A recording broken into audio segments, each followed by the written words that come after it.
Firstpost reports from the world's second largest continent. Hello, I'm Alyson Grange. A very warm welcome from Durban, South Africa. We get you the news and the newsmakers from Africa.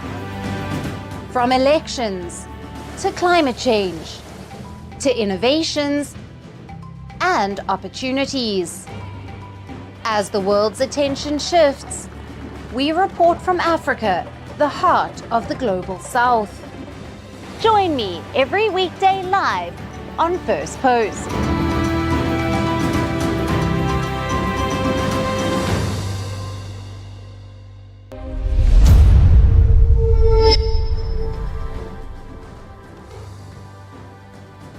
Hello and welcome to Firstpost Africa, where we get you the top stories from the continent and from across the world. I'm Alyson Grange, coming to you live from Durban, South Africa. First, let's take a look at the headlines. After Aleppo, Bashar al-Assad's Syrian army loses control of key Syrian city of Hama, despite Russian support, as rebel forces intensify battle. Pressure builds on French President Emmanuel Macron to choose the next Prime Minister as Michel Barnier resigns after being ousted in a no-confidence vote. New York police launches a manhunt after the CEO of United Healthcare, one of United States' largest health insurers, was shot dead in Midtown Manhattan in a brazen attack. Bitcoin hits historic high, crossing $100,000 for the first time after Donald Trump nominated cryptocurrency-backed Paul Atkins to head the U.S. securities regulator. And Georgia's Prime Minister vows to eradicate the country's opposition, escalating the government's bitter campaign against its rivals as mass protests on EU enter their second week.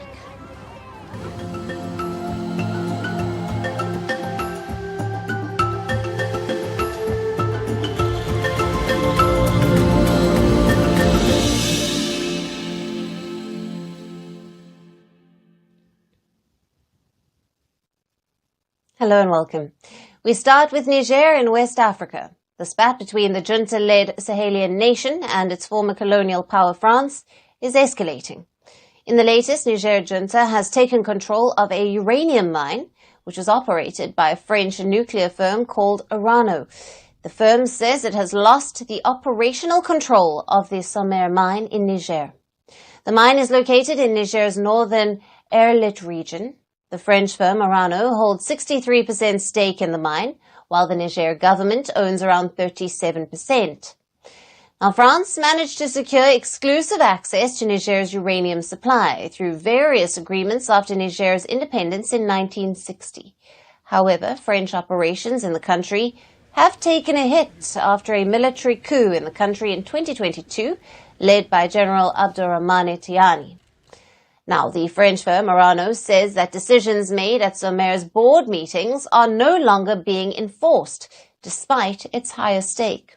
The company is also facing a lot of financial burden, due to which it suspended production at the mine in October this year. Around half of the annual production in the region are also being blocked from exports. Now, the firm said in a statement that for months it has been warning of the interference that the group has been suffering in the governance of Somair mine. It now plans to defend its rights while keeping the door open for an accord with the Niger government. This development comes as the military-led government of the uranium-rich Niger has increased pressure on foreign investors in the country. In June, authorities withdrew Orano's permit to exploit one of the largest uranium deposits in the world, the Uranium mine, which holds an estimated 200,000 tons of heavy metal. Niger accounts for about 5% of the global uranium output. It is the world's seventh largest uranium producer. Now, before the coup, Niger accounted for 15 to 20% of France's uranium imports. But the military leaders have made it clear they are not happy with the way the foreign companies exploit their natural resources. The military government has vowed to revamp the rules regulating the mining of raw materials by foreign companies. The Niger junta believes that the country should earn more from the minerals found under its soil. Moreover, cooperating with France is also difficult for the military leaders, who are not recognized by the former colonizer. But with France sidelined, it is opportunity for other nations who can fill the void after the West's departure. Russian and Turkish firms can now get a chance to invest in Niger's uranium. Just last month, Niger's government invited Russian firms to invest in uranium and other natural resource production. Niger is among the West African countries that have recently downgraded their historical ties with France, turning instead toward Russia and other countries for strategic partnerships. The Western troops are already out of Niger, who were helping the Sahelian nation in battling terrorism. Instead, Russian mercenaries are now helping Niger with security. So the exit from Niger's uranium sector is just another blow for France in West Africa. To discuss further on the growing escalation between France and its former African colonies, we have with us Beverly Ochieng, a senior security analyst at Control Risks, and who is joining us live from Dakar in Senegal. Thank you for being with us. Thank you for having me, Alyson. Now, what are the immediate geopolitical and economic implications of the Niger junta taking control of the French-operated uranium mine, considering France's reliance on Nigerian uranium? Well, starting off with the geopolitical, we're seeing that the Niger junta is asserting what it calls its sovereign right over its national resources. For a long time since coming into power, the military coup, there have been calls for the junta to, one, withdraw mining permits, particularly from Orano, which has been targeted by anti-French sentiment, particularly by pro-junta sovereigntist groups that want the government to have a bigger stake over its own resources. So broadly speaking, the junta is demonstrating that it can take over the operations of what is seen as representative of France's colonial and commercial influence in the country. Now, the economic implications have been quite long-running. Orano itself has said that it's running through operational difficulties. It's not been able to export a lot of uranium ore. Nearly 1,000 tons are apparently still in the country because Niger had closed its border with Benin due to a dispute that is also linked to France and the military coup. In the long run, we're seeing that these uranium deposits will probably not be sent off, and that there might be a much more prolonged regulatory and operational dispute between Orano and the Niger junta. Right. And Beverly, how does the potential transfer of control of the mine to Russia align with the broader geopolitical shifts in Africa that we have seen? And what could it mean for Western influence in this region? I mean, it demonstrates that there will be prolonged geopolitical tensions. And on one side, it will always juxtapose Russia against the West, and also French influence that is dwindling in the region, especially now that forces are being asked to leave. And that's been a big representation of what France's diplomatic footprint is. We are seeing other powers coming into the region. Niger has made overtures to Turkey to be able to buy resources in the country, including uranium, as well as Russia. They're turning to countries like Iran. There have been rumors that there was a deal to sell some of the uranium cake to Iran. So there's an entry of countries that have been antagonizing Western powers. It also means that there will be much more bigger shifts in the region. We've seen the Sahel tilting towards Russia and tilting towards its allies, and Western diplomatic influence considerably reducing. And what strategies could France and its allies employ to address this setback? And how might the situation affect future investments in Niger's resource sector? So interestingly, Niger has actually allowed another Canadian company to operate. And part of the reason for this is because the company has committed to shortening the timelines of production. So one of the things that French and Western companies can anticipate is that it will be a challenging operational environment. It will be unpredictable. They may need to adhere to local mining codes and regulations. They may need to make sure that they align with some of the junta's demands. We're not just seeing this in Niger, but also in Mali, in Burkina Faso. So an awareness of that context is important, but also knowing that nationalist policies will become dominant for quite some time. So that compliance is quite important. Beverly, thank you very much for being with us on Firstpost Africa and for your analysis there. Thank you as well, Alyson.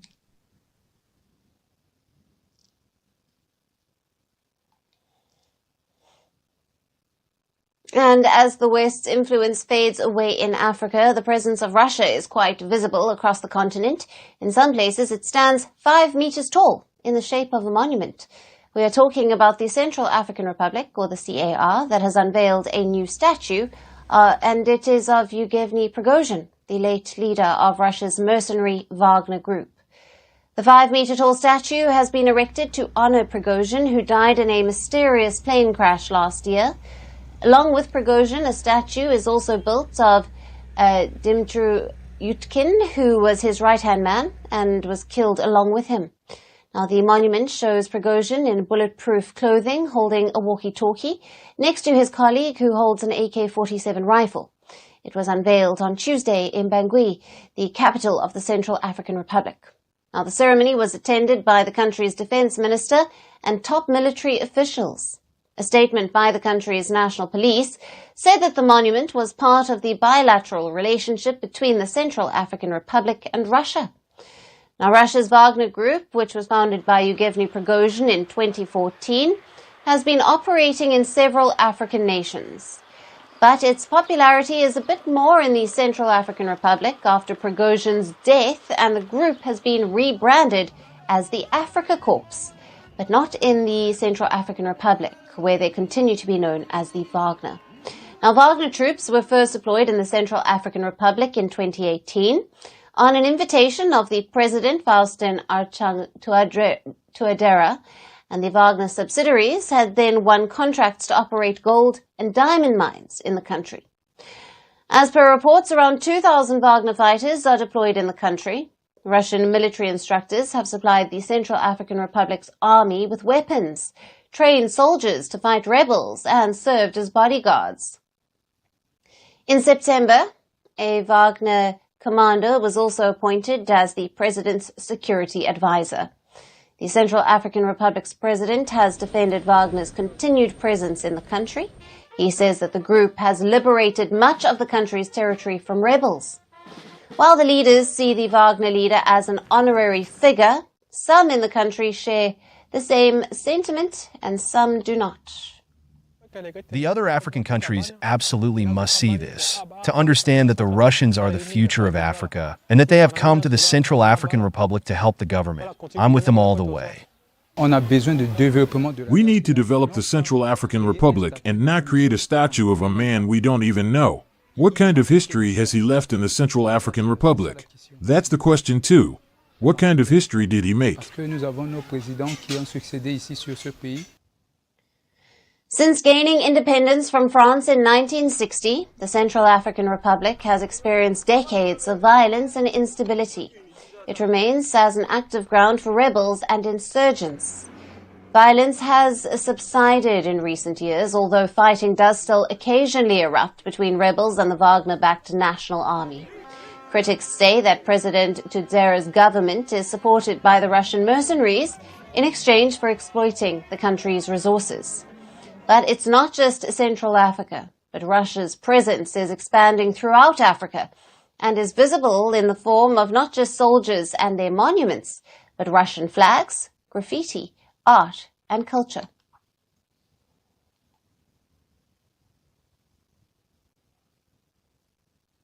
Conflicts, coups, civil wars, crises, and collapse of governments. The continent of Africa has endured all of these in the past few years and continues to do so. While economies and businesses suffer, one particular segment has been witnessing a boom, the arms trade.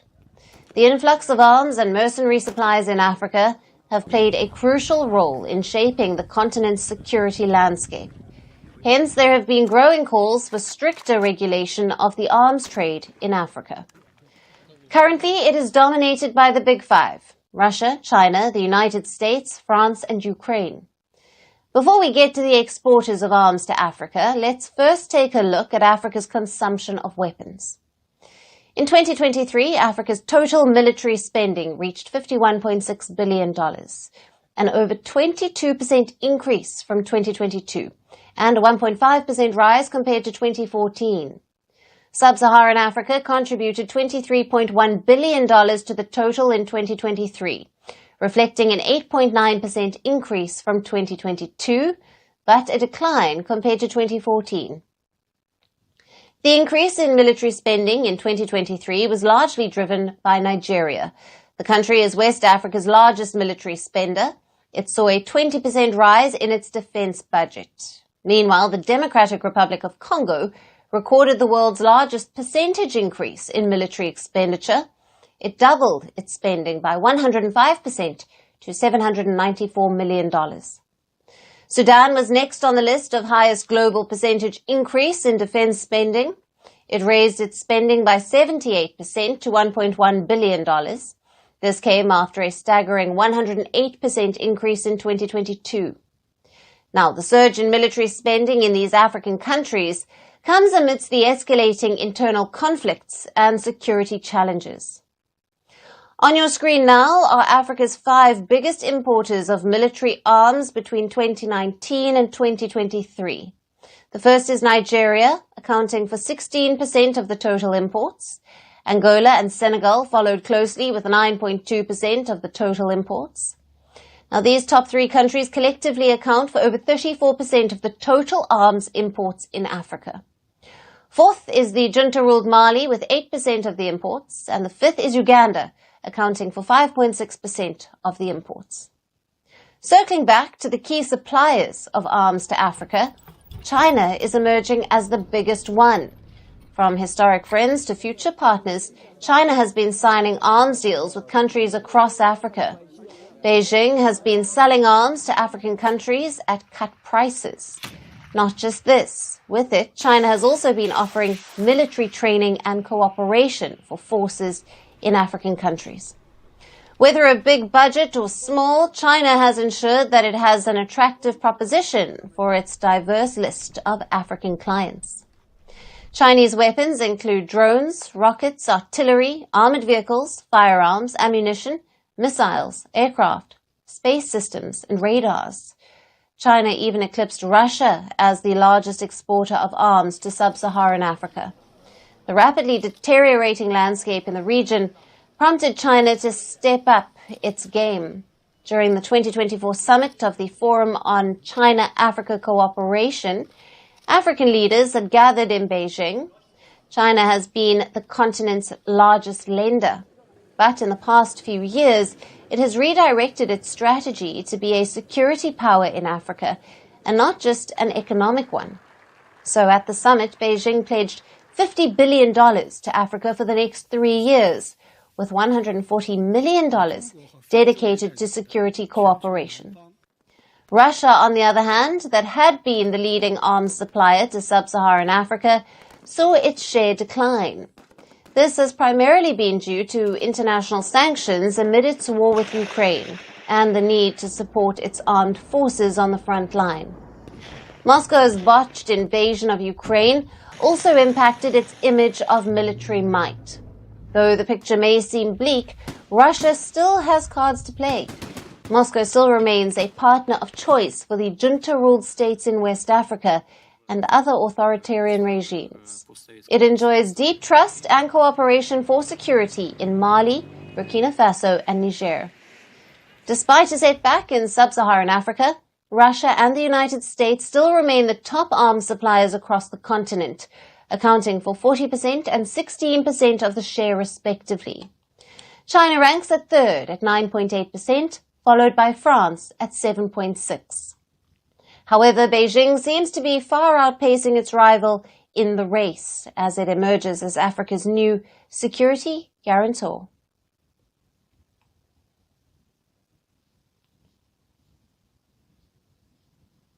Our final story is from Kenya. The East African country is struggling with a new epidemic. It's heroin addiction. Once a passing stop on the smuggling route to America and Europe, Kenya has now become a full-fledged drug market, And caught in the crossfire of this global heroin trade are thousands of Kenyans whose lives have been destroyed by the highly addictive drug. Here's more on Kenya's hidden heroin crisis. When talking about Kenya, the first thing that comes to mind is its grassy lands, dense forests, high mountains, wildlife, food and culture. But the East African country that attracts millions with its incredible natural beauty is now facing a major health threat. Highly addictive heroin is destroying lives in Kenya. Once just a transit hub for the global drug smuggling trade, the country has become a major destination in itself for heroin. The addiction is rampant, especially along the coastal regions of Mombasa and Lamu Island. In the initial days, the east coast of Africa was seen mostly as a transit region in the drug trade. But over time, we see that remnants of these drugs remain behind, and people start to use those kind of drugs. And with time, we see there is an evolving market that has been created. So if you look at Kenya, for example, initially Kenya was seen as a transit market, but it has become more and more of a destination market for illicit drugs. Kenya's fight with heroin addiction has much to do with its geographical location, which experts call the southern route. Since the late 1990s, countries in Southwest and Southeast Asia have been smuggling drugs to the US and Europe via East African nations. The United Nations estimates that more than 22 tons of heroin alone move through the East African coast globally. Traffickers use seaports and airports in Kenya, Djibouti, Eritrea, Ethiopia, Tanzania and Somalia as transit points for drugs. When we look at illicit trafficking of drugs, we have what we call the southern route. And this is the longer route from heroin production fields in Afghanistan off the Makran coast, where traffickers do traffic heroin from Afghanistan through the east coast into the Indian Ocean, all the way down to southern Africa, and then through the west coast of Africa as they tried to reach markets within the Americas and then also in Europe. Drug syndicates initially chose the East Africa route due to its ineffective border controls, regional cooperation, as well as the lack of criminal justice systems, all of which unfortunately still holds true. The situation has worsened in the last 15 years. Countries like Kenya have now turned into flourishing markets for drugs. Young people are seen wrapping up heroin, lighting and taking deep drags as they struggle to battle their addiction and the guilt that comes with it. It is a very bad addiction, but it is ignored by the community, government, and other organizations which think it is the will of the person to continue using. But it is small reasons that drive you to start using, and when you use, it stabilizes your body, brain, and your feelings. It puts you in a trance, and you don't understand yourself. Time flies, and you are just there. You don't think. To combat this challenge, Kenya has also started offering methadone, a medication that helps addicts quit drugs.